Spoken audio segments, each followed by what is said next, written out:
This is Father Jacob Bertrand Janczyk. And this is Father Patrick Briscoe. Welcome to Godsplaining.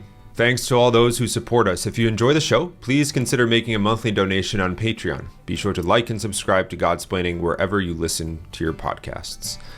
Father Patrick, what's up? How you doing? It's good to see you. Good to be here together. Together. What a word. Yes, we are Godsplaining together right now in actual person. In person. Yeah, which is very fun. Yeah. It doesn't happen all that much. It's a significant upgrade for the podcast. It's a throwback. Remember when we would sit in the same room with kind of crowded around the same mic, so that way we could, yeah. If you go back to some of our early Lectio episodes,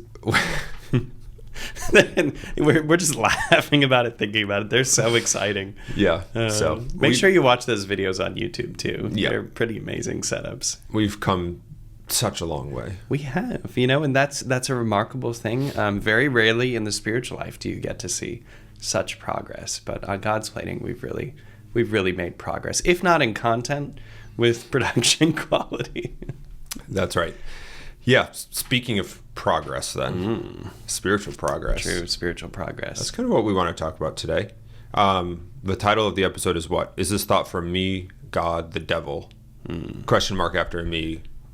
Not me, I'm God and devil. Is this thought from me, question mark, or God, question mark, or devil, question mark. So, it was on our minds. I think something we've encountered in different settings, but I don't know, kind of set it up for us. Why?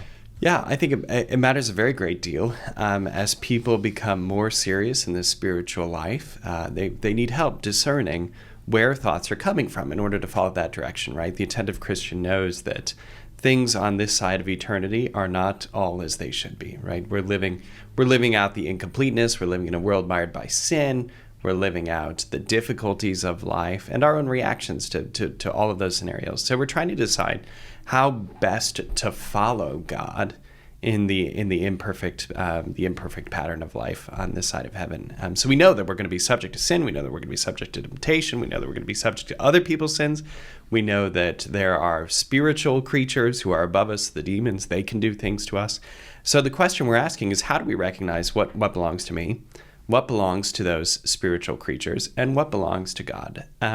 Now, you have a lot of experience in this, I think, certainly because you just finished up your tenure as vocation director. So serving as vocation director for the province of St. Joseph, you're an expert in helping young men listen to God. No, it's true. This is the job of the vocation director, right? To help identify those who are hearing God's voice, who are inclined to join the order of preachers, because none of us gets to choose this vocation for our own self. God leads us to it. So the vocation director, I think, helps these men in a privileged way. So we could talk a little bit about that, I think. And then I know you've had some other experiences, but why don't we start there with your experience as vocation director? What was that like, helping young men listen to identify the voice of God leading them to the order in their lives? Yeah, I think the what would I say? This question of where are the thoughts coming from, and I, in my prayer life, what I'm getting when I'm sitting down in the chapel or in adoration in the chapel or somewhere else, how do I kind of trust that? How do I know that? And like you said, the vocation world, this is particularly poignant because we're trying. I'm not anymore. I know what I'm doing with my life. That's been decided. That's right. And that's it, You're right? in solemn vows. You're ordained a priest. The matter is settled for you. It's done. Yeah. But the question of what is the Lord doing with my life or wanting me to do with my life is one that comes up in prayer often. So obviously a vocation question. And then do I trust what I'm getting?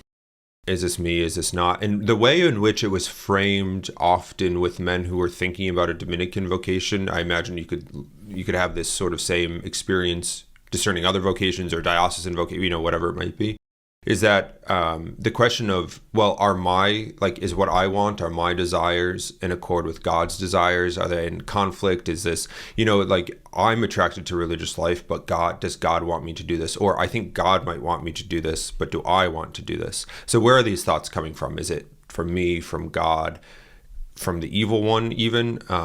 So in the vocation kind of experience, that's where, at least that's setting the scene of what I encountered. But I think too, it's certainly, as we've said, it's certainly not limited to just vocation stuff. I think even generally spiritual spiritual life. And you and I, for example, something that often comes to mind here is you and I and a whole host of other friars have served as chaplains at Focus's summer projects. So in being with students for the course of a summer, you get to know them better, you hear their confessions, you talk to them in direction, and just like knowing them. And this is also, I think, a question that comes up not just with young people, with all people, but in that experience, I know like we've chatted about this of like, well, how do we handle as priests, like how do we offer good counsel for people who are trying to discern just general, like live the Christian life?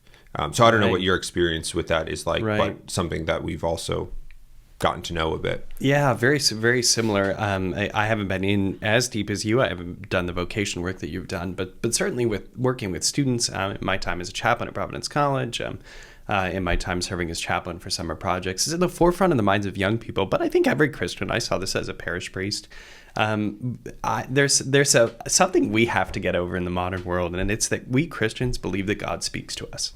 We believe that. And if you just take that phrase and throw it out there, I think for a lot of people it's alarming, right? That sounds like that, like a deeply discordant claim with how the modern world lives, right? To be a religious person is to believe that God speaks to us. Catholics, we believe that God speaks to us in a number of ways, right? We have the revelation that comes from the sacred scriptures. We have all of the divine teaching that's given to us through the church, that's communicated under apostolic authority. We believe that God speaks to us through people in our lives, through our friends, through their counsel or their spiritual lives. We believe God speaks directly to us in prayer. So we have this host, actually, of speakings of God. God speaks to us in creation and how he's ordered the universe and directs it according to his divine providence. So we have to start there, I think. And I think that's the principle that I find myself asserting all the time to people. Yes, God speaks. He speaks to us in these ways, in these different forms, in these mechanisms. And we shouldn't be surprised then when we begin to hear his voice in our own hearts, when we hear God speaking to us, because ultimately the hand of God is closer than the door. God is sustaining us, preserving us in existence at all times metaphysically. So should we be surprised then that there's a kind of interior prompting, right? Like this is the consequence of the heart being the temple of the Holy Spirit, the dwelling place of the triune God even. God is there with us by virtue of these great sacraments. It's part of the gifts he offers in baptism and confirmation, and that he's there revealing things to us and leading us. Yeah. One of the things, so we've kind of set the scene, right? That like basically human beings who are pursuing God want to pursue God, right? That's really what it is, that we want to know when we take time in prayer, as we grow in a relationship with God, are we doing that well? Are we listening to him, or are we listening to me, devil, other things, other people? So we want, there's this desire there to do that well. And I think your point about God being like the great, well, I like this title, like revelator. Like God is, he wants to reveal himself, and that's not just something we're saying. Like, this is what the scriptures are. This is what the incarnation is. This is what the prophets, like God wants to be known. So we have to take confidence in that God wants us to know him, that he wants us to share in his life. And in order to do that, you have to have a real relationship with him. But the issue remains that in like sitting down to pray, it's not like we're getting like a fax or like an email. Do people don't even fax anymore, do they? I don't know, whatever. Lawyers do. Do they? Because the lines are secure. And they can't be hacked the way that email can. But they might be the only people. Okay. Maybe hospitals. Fair enough. Yeah. I've sent like one fax in my life, so I don't know how that all works. But even though God wants to reveal himself, and even though that I would assume that when most people go to pray, they do so because they want to spend time with God and not do something else, right? The fact remains that human beings are involved here, that God is involved here, and that Satan is real. So the distinguishing between those voices is an important one, right? That's part of, I think, growing in spiritual maturity, growing in the virtues and habits of prayer, of being able to like distinguish and differentiate. And I think that lift is less than people would initially think. So let's talk about that. Let's look at each of those. Let's start with the devil, because I think that's often where people are like, is this the devil? Is this evil? So the question then is like, in my prayer, how do I know? Well, I'll set it in these terms. If it's from God, it's good. If we're united to God, it's good. If it's from the devil, it's bad. I think most people got that, right? So how do we know if this is a bad thing? Like, what are some things that we can use in our prayer and in our sort of prudential decision making, our choices, that we can like have some confidence that I'm not just being led by the devil here. Right. Good. So I think we need to say just a couple quick fundamental things because they're helpful for us to remember. Yeah. God is infinite and all powerful and all knowing. The devil is not God. Therefore, the devil is not infinite, nor is the devil all powerful, nor is the devil all knowing. Why? Because the devil is a fallen angel. And angels, despite being magnificent spiritual creatures, are still only creatures. Right? And I think that's the key, because one of the temptations here, as we begin to think of this, if you enter in their prayer life, you realize, okay, I'm in a heightened spiritual combat. There are powers of evil. They can act on me. What does that mean? You begin to give the devil more power than he actually has, right? So I think this is a good place to start, to say, like, the devil does not have access to your thoughts, for example, unless you allow him to. The devil can't freely read your mind. God knows the depths of your heart. God knows what's in your mind. But the devil does not, because the devil is merely a creature. So we have to realize first, as we enter into the spiritual combat, what are the powers of the enemy? And the powers of the enemy are not as magnificent as the powers of God. Right. It's kind of one of those things, like we talk about spiritual combat with the devil, that we have to, hence like the graces of all the sacraments, but confirmation in a real way, that we're like soldiers for Christ. But we can think of it in these terms. Like if we're facing an enemy and we think that they can get it, and we're in like a fortified area, and we think that like they might be able to fly in or get in any way, or these sort of things, we're overwhelmed by that prospect of having to protect and defend all of that. Like we can't do it. It's too much. But if we know that the devil can only get in by certain gates, like to your mind, by allowing him, well, we can defend that well, because we're not trying to defend things where we don't need to. So it's important. What Father Patrick is saying is that like the devil is not God, and we don't need to treat the devil as God or give him more power over us than like what he's actually capable of. So like in protecting our thoughts and not offering that, it's like, yeah, good. Play good defense, be the soldier of Christ there. But does the devil know the workings of your heart? No. So, we don't have, I don't think we have to be as overwhelmed by it as we might initially be led. Absolutely. No, I absolutely agree. And I think it's a great false idea. It's a great thing that's greatly misunderstood. It's widely spread and wrongly concluded that the devil has a lot more ability or interest in us than he actually does. How do we know, though? Okay, so but these spiritual powers do offer real temptations to us, and how do we know when they come? Well, we can begin to contrast those means of prompting, those temptations, with the kinds of things that are going to be provided to us by God. Okay, so if something is from the devil, it will usually lead us to betray the spiritual goods that the Lord has given us. So it will distract us from prioritizing the life of the sacraments or the life of prayer. The devil will lead us to betray those we love, our friends, our family members, great gifts from God. The devil will lead us to sow confusion and discord in the body of the church, right? So if we feel particular animus, and I'm not talking about seeking justice, but if we feel particular animus or obsession about particular church leaders, I think there's a real danger of getting overly involved in Catholic news today. There's sensational stuff that just doesn't matter in one's personal spiritual life. It doesn't, and it needs to be cordoned off. So I think that's a danger, that the devil wants to move our hearts to sow discord and to affect harmony, to destroy the union of his body, the church. So these are some of the things that we can start identifying, saying like, wait a minute, where is that? We have to ask ourselves, to see that, though, we have to ask ourselves, well, where does this lead? So I kind of jumped to the conclusion there, but a temptation shows up, and we sort of begin to play through it, right? We're kind of testing it the way that a cat or a little dog tests something that shows up in the house, right? To say like, oh, what is this? You sort of paw around with it. You test an idea, you probe it a little bit, and then you examine, what might the conclusions of this be? And you begin to see some of these ill fruits that I was discussing. That's how we realize, that's one of the ways that we realize something is not of God. Yeah, and I think what you just said there, like the fruits of the action or thoughts, or, that sort of thing. And it's not as if we have to wait. We're not consequentialists in this, that we only know by seeing the fruits of it. Right.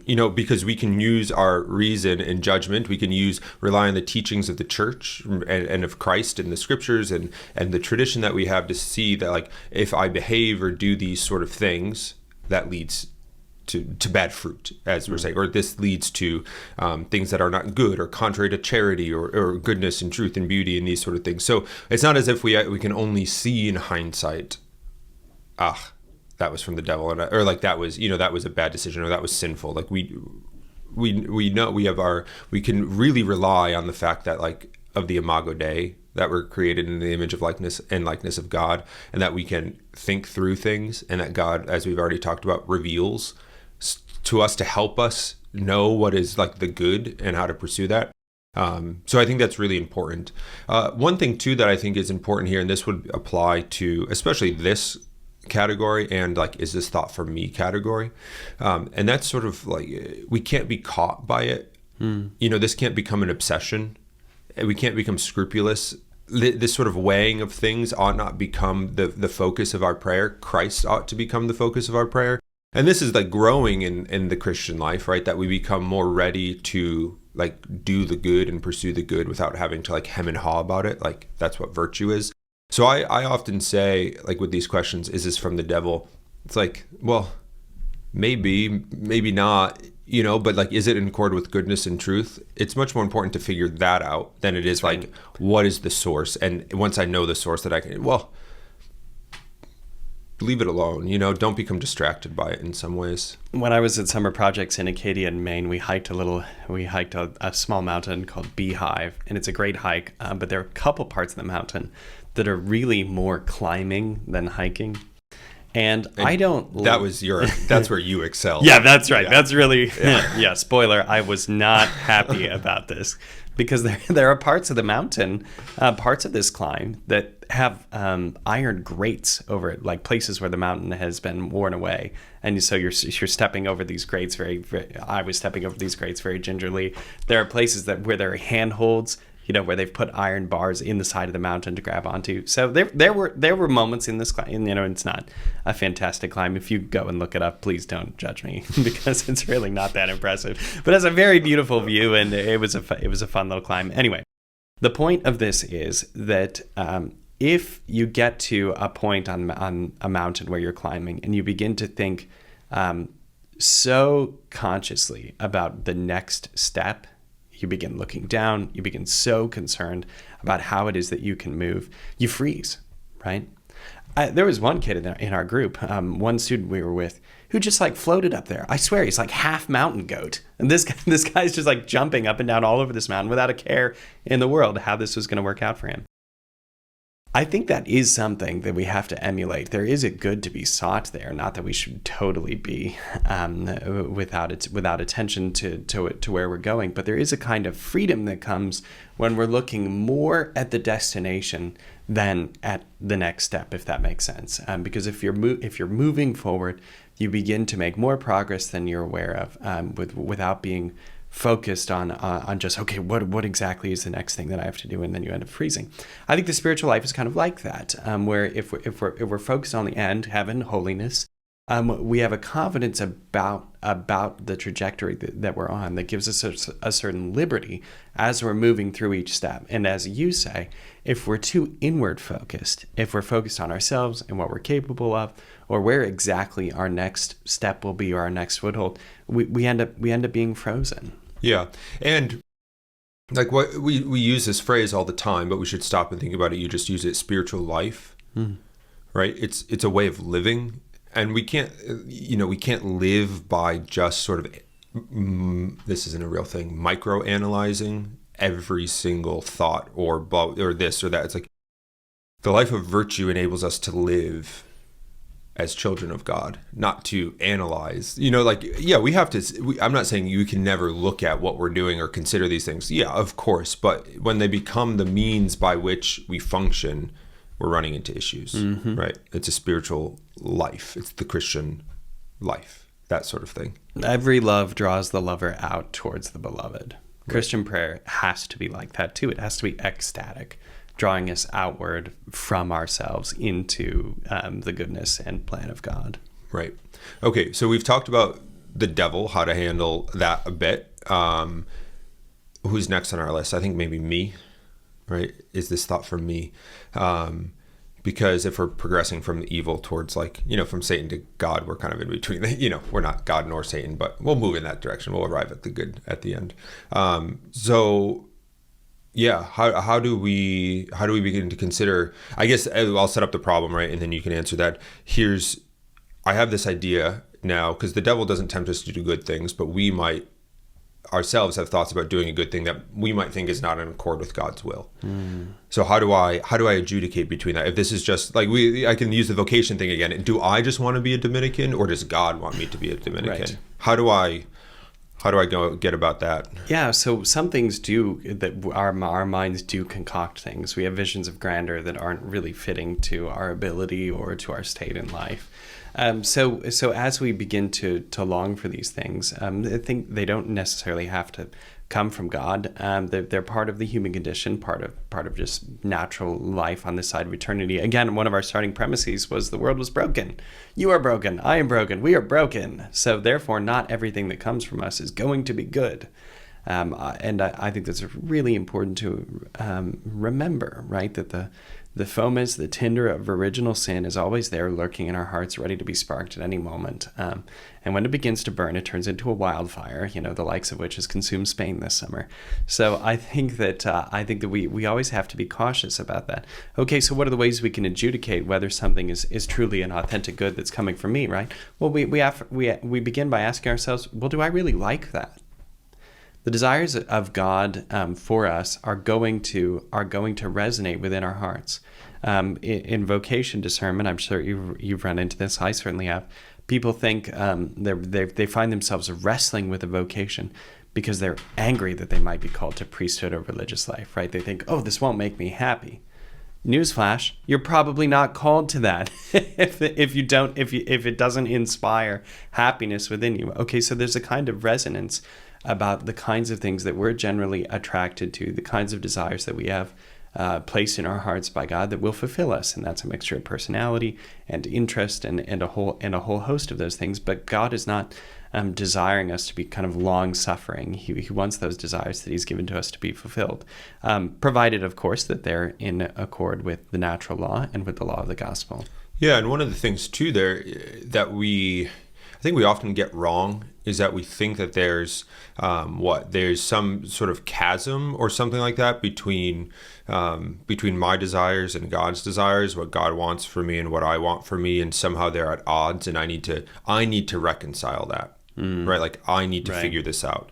When in fact, like the whole game of holiness or of conversion is not that we're better figure outers of or solvers of this problem, but that grace and confirmation to Christ makes us conform to Him. That's like a tautology, so that's not helpful to use the same word to define what I'm trying to define. But as we are more and more made like Christ by His grace, there's less and less of a sort of division of wills.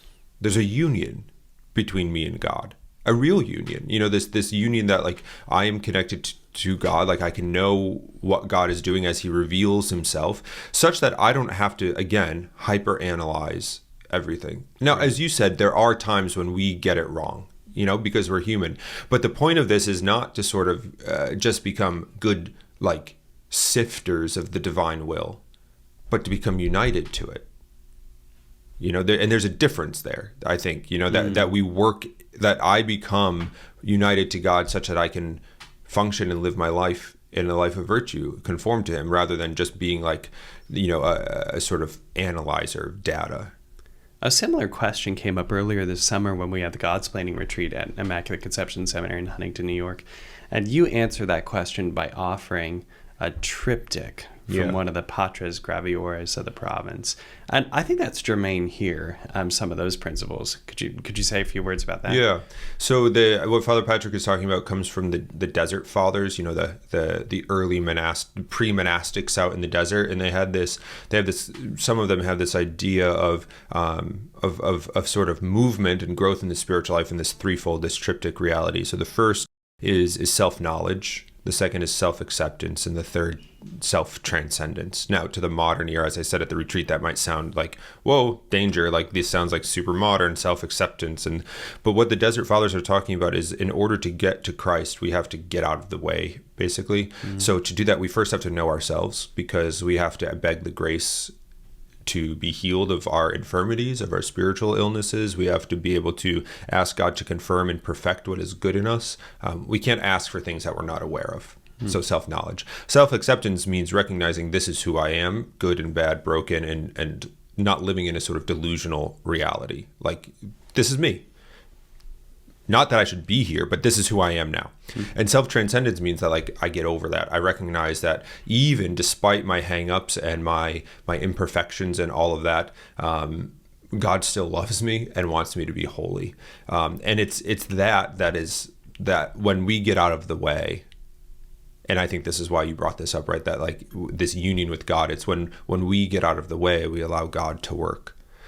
So this knowledge, acceptance, and transcendence, it's not this sort of tolerance thing. It's like, I'm made this way, so God has, but this is a way for me to not be my own stumbling block. Sin is a disorder. It causes disorder in our lives. This disorder lurks in every human heart. We have to be honest about that.